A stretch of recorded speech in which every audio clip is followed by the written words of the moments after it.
Dear Kenyans, you are all aware of the political developments in our country. We are standing at a point of economic, political, and social nosedive as a nation. As a country, we, the people of Kenya, are being treated by William Ruto as less Kenyans at any given moment. Driven by the resolve for a better Kenya and patriotism, I've heard a call from the people of Kenya to speak into the matters that are of concern to them and all of us for our common good. On the 7th of July 2025, during the 35th anniversary of Sabasaba, Kenyans from all walks of life led by Gen Zs and armed and peaceful went to the streets. This is not the first demonstration that has happened in Kenya this year where lives have been lost and property destroyed. Unbeknown to these peaceful demonstrators, the tired regime of Ruto had a well-organized state-sponsored militia in cohort with the police and other state security agencies to maim, kill and destroy property and blame it on the Kikuyu community and specific leaders who are perceived unfriendly to this killer regime. This targeted profiling of the Kikuyu community and destruction of their specific business is an economic sabotage not new to the narrative of William Ruto. On the 30th day, these state-sponsored militia, under instructions and guidance from the police, were dropped in different places in the country and mostly in the Mount Kenya region and other regions not perceived friendly to the government. They were strategically dropped past midnight, and then roadblocks were placed by the police while others was dropped early in the morning. The militia were procured by Ruto, governors and MPs allied to him. These regions include Nairobi, Kiambu, Kajiado, Kisii, Nyeri, Murang'a, Kiambu, Kirinyaga, Meru, Nyandarua, Kajiado, Kitengela, Ongata-Rongai, Machakos, Embu, and in Wote. They had clear instructions to loot and destroy specific properties under police supervision. A killer squad of 101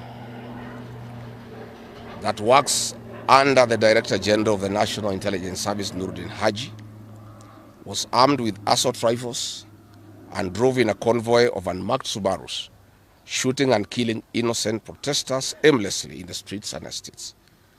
This squad in Subarus, hooded and masked against court orders, are disguising themselves as DCI's officers, yet we know they are not. In fact, I would like to clarify that the National Intelligence Service has procured Subarus to give an impression that this killer gang is from the DCI. The truth of the matter is that this has nothing to do with the DCI. This is the National Intelligence Service, and this squad of 101 people was formed when I was still in government. Officers were recruited from the administration police unit for special training by NIS on abductions, killings, and cover-up. And this is a squad that is killing the people of Kenya. The killings and the business destruction pattern point to William Ruto's ethnic profiling narrative, which he is a master with no rival. With a close coordination of PS Interior Raymond Omolo, this narrative was boosted online by state bloggers to spin the narrative. The Cabinet Secretary Kipchumba Murkomen's public to shoot to kill order, coupled with assurances to police officers that the government will not cooperate with the investigators in police conduct, has emboldened security forces. Police officers are now on record threatening citizens who are in their homes, boasting of their license to kill, acting with a confidence that can only come from the highest echelons of power. Mr. Murkomen's admission that these are not just instructions from him but orders from above removes any ambiguity about where responsibility lies. It will be recalled that in the run-up to the 2007 general election and its aftermath, the narrative of 41 against 1 was a masterpiece of William Ruto. The target was profiling Kikuyus against the rest of the country. To a large extent, he succeeded, and every Kenyan knows what happened, and it is also fresh in his mind of the ICC ordeal still hanging on the neck of William Ruto today. We remind William Ruto that his ICC cases are not yet over. They have been posed after witnesses disappeared. And what he is pretending over are crimes under the Rome Statute. It is clear history is repeating itself. And the architect William Ruto is back on the deck. He is hell-bent to finish his unfinished business with the people of Mount Kenya, destroy their businesses and make them black sheep of Kenya. Despite this horrible experience, the people of Mount Kenya voted William Ruto to a man in 2022 general elections against the advice of President Uhuru Kenyatta, whom Mr. Ruto had branded as a drunkard and a useless leader. Today, the people of Kenya, and especially the Mount Kenya region, feel sorry that they did not heed to the advice of Uhuru Kenyatta. These state-sponsored militia were key in touching of various parts of the country with ease of police assistance to prefer terrorism charges on specific people from the Mount Kenya region. So far, about 50 young people are in courts in trumped-up charges of terrorism in scenarios of state-managed crimes by the state. Again, this is a clear onslaught on the Kikuyu nation. A case in point, when a police station in Mawego in Homa Bay County was torched, the suspects for that particular crime have been charged with arson. But when a police station is alleged to have been torched in Kiambu, suspects from the Kikuyu nation are charged with terrorism charges. This is serious ethnic profiling. Last night, in Juja and Kirinyaga, these state-sponsored militia invaded various businesses. Luckily, in Kirinyaga, after Wananchi went to Sagana police station and they refused to act, saying they had orders from above not to interfere, the people organized themselves and repulsed the militia. Mr. Ruto's ethnic profiling has led to the destruction of the foreign properties belonging to the people of Mount Kenya. Maguna supermarkets in Meru, Kahawa West and Muranga. Nice supermarkets, hotel and petrol station, and nice city in Mwea in Kirinyaga. County supermarkets in Kabati and Kirinyaga.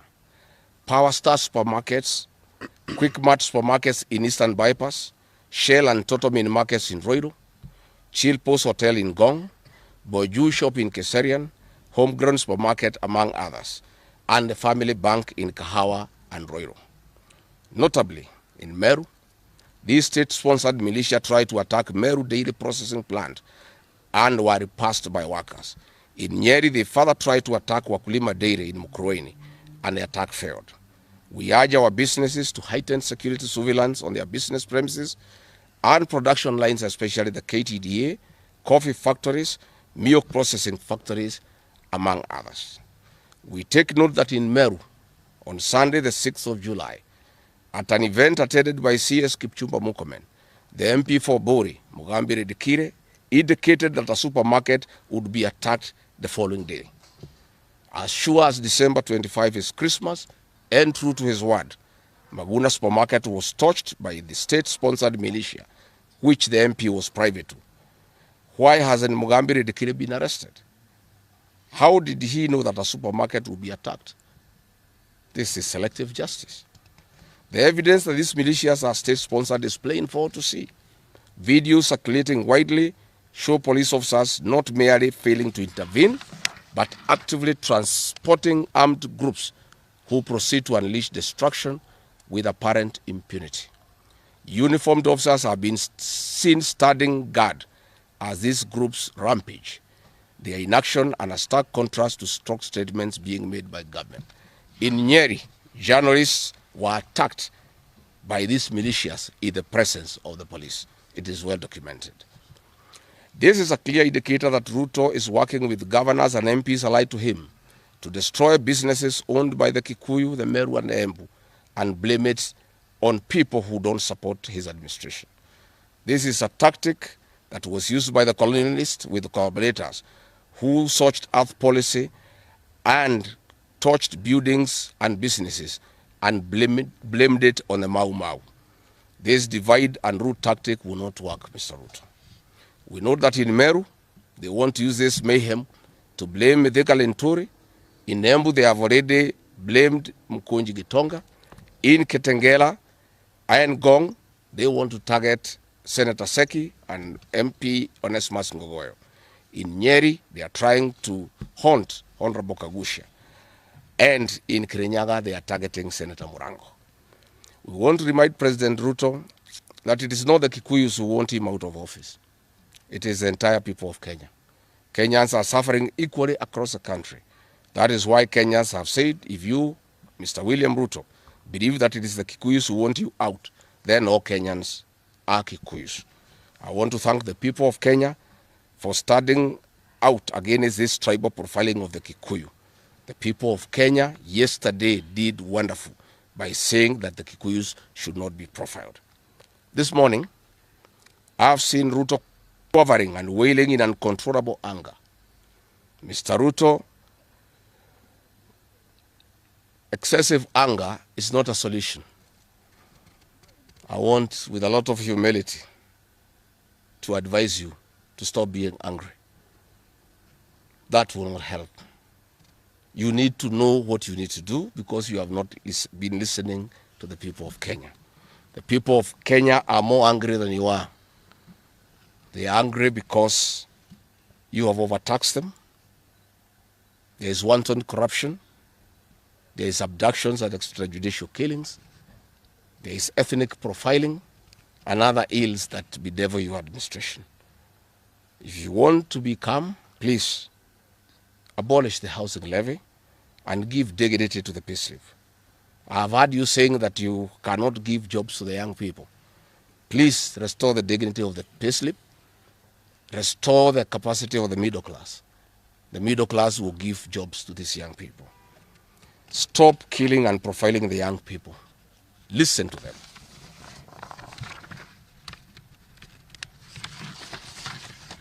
Stop abductions and extrajudicial killings. Abolish, disband the killer squad of 101 officers at Nuruddin Haji.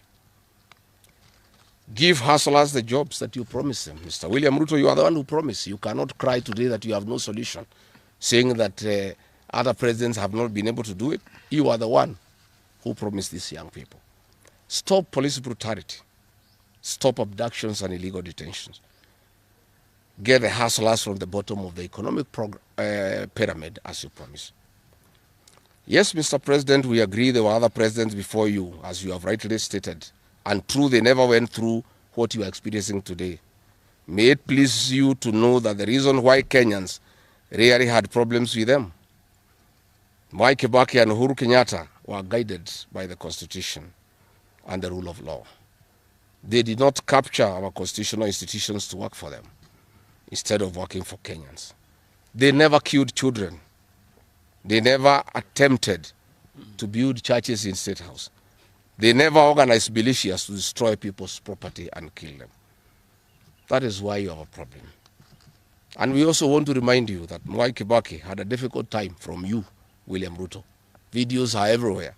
You cannot say that Mwai Kibaki did not face resistance. It's on record that you gave hell to President Kenyatta for 5 years.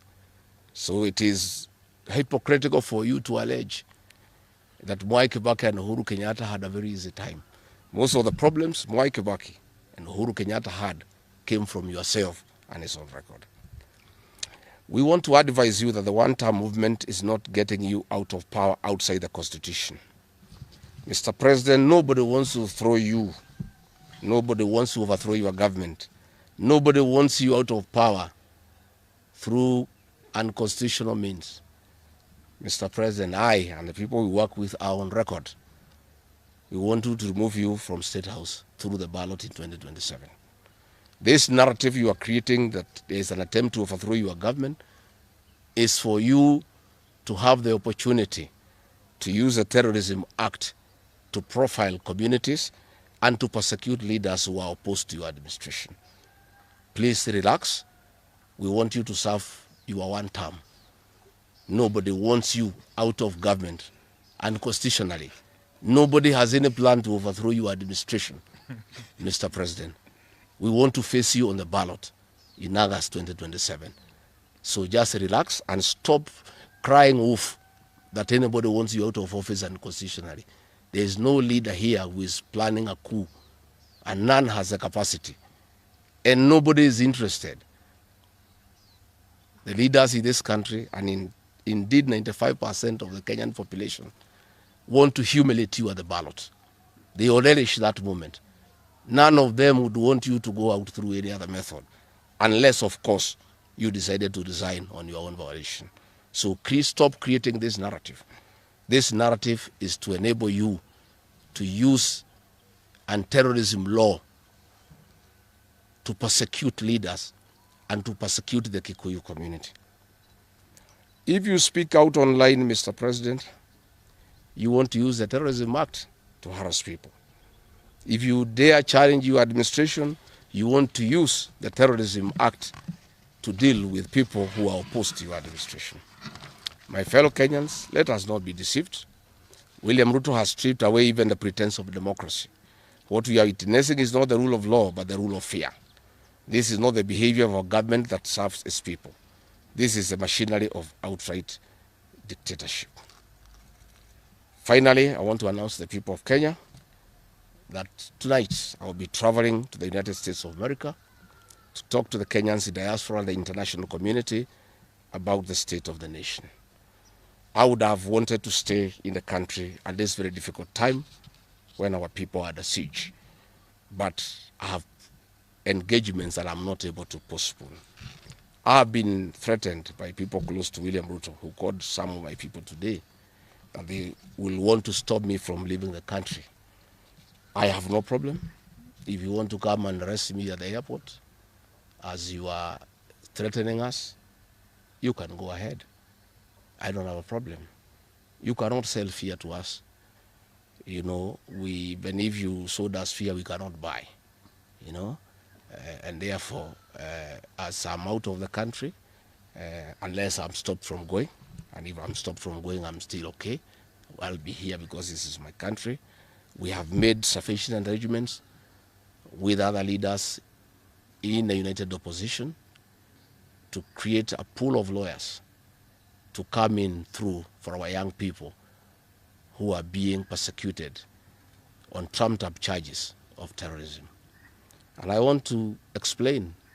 I have heard the president saying that people have attacked police stations and the law courts. It was all stage managed by the MP for Kikuyu.